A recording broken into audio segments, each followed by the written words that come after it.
Today is Thursday, October 12th. We'll tell you what America's top diplomat will be doing in Israel today, how the Israeli government is coming together to deal with this crisis, and the concerns about the war expanding in the Middle East. Also back in the U.S., who House Republicans chose as their next nominee for Speaker. We're also talking about how the class of 2023 did on college admissions tests, a new NASA mission that's unlike anything it's ever done before, and a mega merger in the fossil fuel industry. Plus, whether it's life in plastic, under the sea, or on tour, we're going through the most popular Halloween costumes of the year. Those stories and more news next.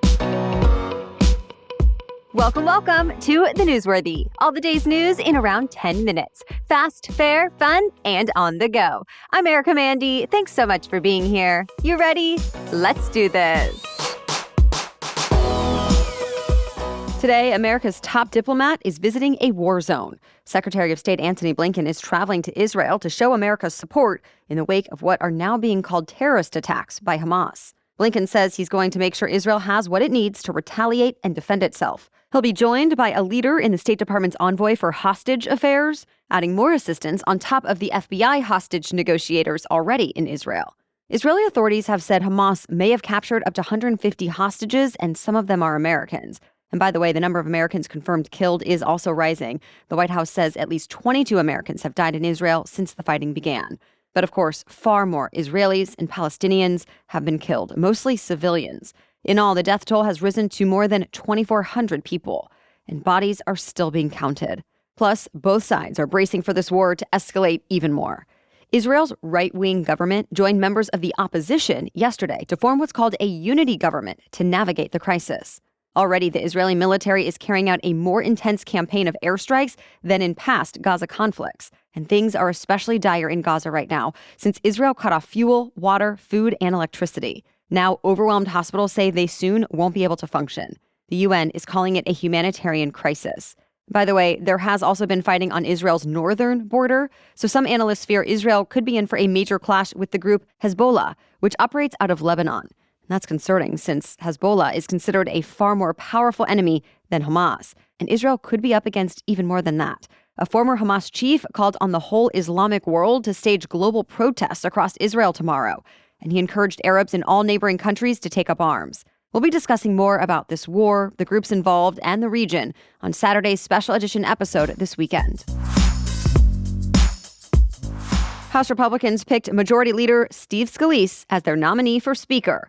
Though this is far from a done deal. Republicans voted just among themselves yesterday. The final vote came down 113 for Scalise and 99 for Judiciary Chair Jim Jordan. But to actually be elected Speaker, you need to have 217 votes. And since no Democrats are expected to vote for any Republican, the GOP has a lot of work to do to get 217 of its members behind one candidate. Many of Jordan's backers are expected to support Scalise now, but lawmakers expect about 20 of them to be hard no's. And for now, they haven't even scheduled the full House vote. So the House is still unable to get anything else done, even with the government on track to shut down next month. Stay tuned. President Biden has a new plan to ban what he calls junk fees. He announced a new proposal that would make sellers disclose all the costs up front with the original price listing.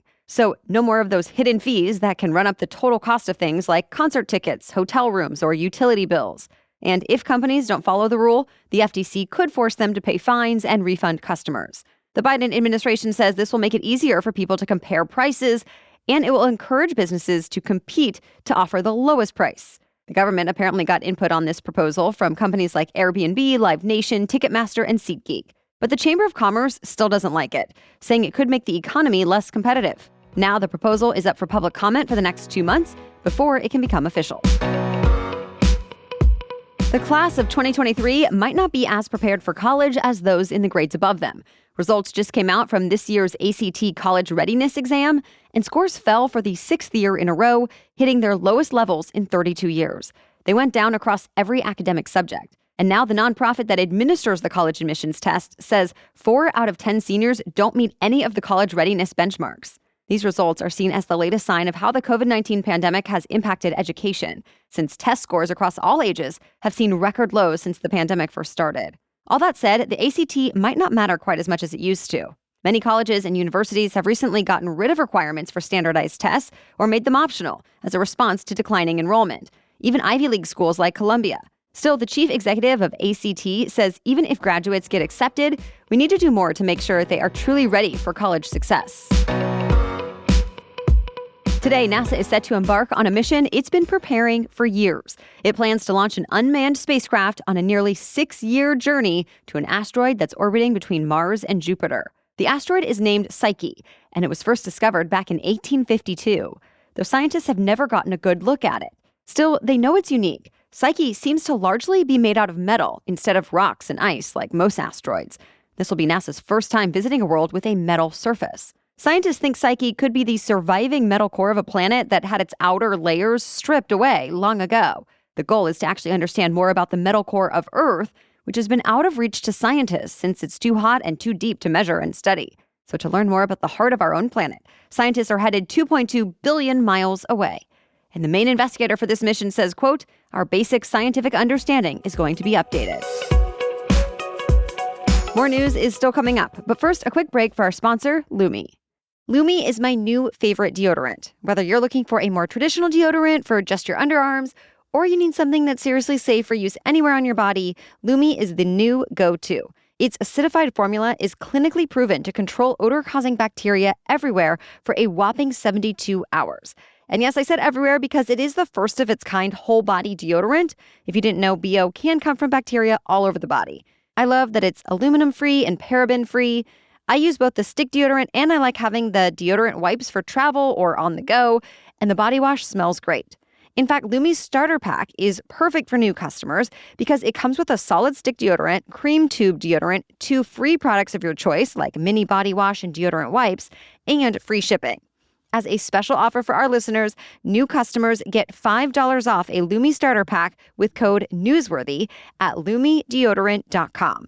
That equates to over 40% off your starter pack when you visit lumideodorant.com and use the promo code NEWSWORTHY. Now back to the news.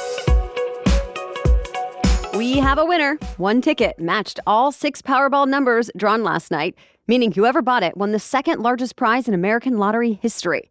It's a $1.7 billion jackpot, and the estimated lump sum payout is about $757 million. This is actually the 3rd time in less than a year that a Powerball jackpot winning ticket worth more than $1 billion has come from Southern California. This time it was bought at a liquor store in Fraser Park, which is between Los Angeles and Bakersfield. But so far, the actual winner has not come forward. ExxonMobil is making a multi-billion-dollar bet that fossil fuels are here to stay. It just announced it's going to buy Pioneer Natural Resources for $60 billion. That's the largest oil and gas deal in 2 decades. It will really expand Exxon's dominance in the Permian Basin of West Texas, giving it one of the largest undeveloped oil and gas inventories in the world. And Exxon says once the deal is finalized, its production in the Permian Basin will more than double. So environmentalists have criticized the merger, saying Exxon should be moving toward clean energy like solar and wind instead. Exxon says it still plans on lowering emissions, though. In the past, Exxon executives have said they plan to build a new business that will capture carbon dioxide from industrial sites and bury greenhouse gas in the ground.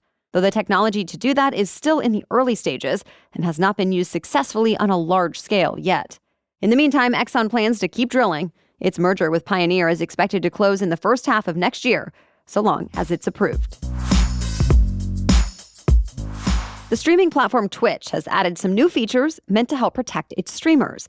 You might remember a trend earlier this year when streamers said they were being harassed, and that inspired the hashtag #TwitchDoBetter. Well, now there's finally an update streamers have been asking for. They can start blocking banned accounts from watching their streams. Before this, being banned just meant you couldn't chat on the stream. Twitch also recently rolled out a stronger moderation tool. It uses machine learning to flag suspicious accounts and alert channel moderators. And Twitch says it plans to roll out even more security updates soon. So you've probably never seen a gourd quite like this before. A Minnesota man set a new record for growing the world's heaviest pumpkin. It grew to be 2,749 pounds. And that's pretty amazing, considering the average pumpkin weighs about 10 to 20 pounds. The man who grew it is a horticulture teacher, which is the science of gardening, so he knew what he was doing.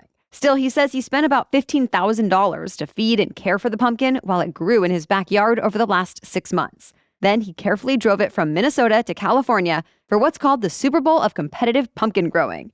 And he won it, along with the $30,000 grand prize. As for what's next, the grower says he's probably going to take his record-breaking pumpkin to New York to be carved, hoping to break another record, that one for the largest jack-o'-lantern. That's it for the main news today, so now it's time for Thing to Know Thursday. But first, this episode is brought to you by Copilot. I think one of the reasons I've struggled to stay consistent with my workouts the last couple of years since having a kid is because I'm just busier now. So I accidentally fell into this all or nothing mindset. Either I was going to a class or the gym and doing an hour-plus workout, or nothing. And more often than not, it was nothing. Well, with the help of Copilot, I'm finally getting back on track. I got a tailored just for me and my lifestyle workout plan that actually feels doable and fun, plus needed and convenient accountability from my real-life trainer through Copilot that I get to message every day if I need to. Thanks to Copilot, I'm getting in more movement every week than I have in a long time, and that is a really good thing for both my physical and my mental health. I'd love for you to follow my lead to get fit and feel fabulous. Give Copilot a try and find out why it was listed by Forbes as the top-rated personal trainer app of 2023. Head to go.mycopilot.com/newsworthy to get a 14-day free trial with your own personal trainer. That's go.mycopilot.com/newsworthy to get a free 14-day trial with your very own personal trainer. Take a back seat and let Copilot help you reach your fitness goals. Now back to Thing to Know Thursday. Can you guess what's been the most popular Halloween costume in stores this year? We'll give you a hint. It's inspired by the most popular movie of 2023 so far. We're talking Barbie. And many Spirit Halloween stores say it's not just one kind of Barbie. They've been selling Western Barbie, rollerblade Barbie, beach Barbie, even weird Barbie, along with plenty of Barbie boxes and blonde wigs. Of course, this means there have been quite a few Ken costumes being sold too. And then there are costumes inspired by other hit movies. HalloweenCostumes.com says you can expect to see quite a few Little Mermaids this year. And since we're talking popular, it should be no surprise that quite a few people plan to dress as big pop stars. So that means there will be a fair share of Taylor Swift and Beyonce lookalikes out trick-or-treating. Though you can still expect to see plenty of the classics. On Google Trends, the top 3 Halloween costume searches are for witch, Spider-Man, and dinosaur. Well, thank you so much for listening today. A quick reminder that if you get value out of this show and you enjoy it, please be sure to follow us in your app to listen daily and let other people know about it. Thank you so much for all your support so we can keep doing this work. We'll catch you up on more news to know tomorrow. Until then, have a great day.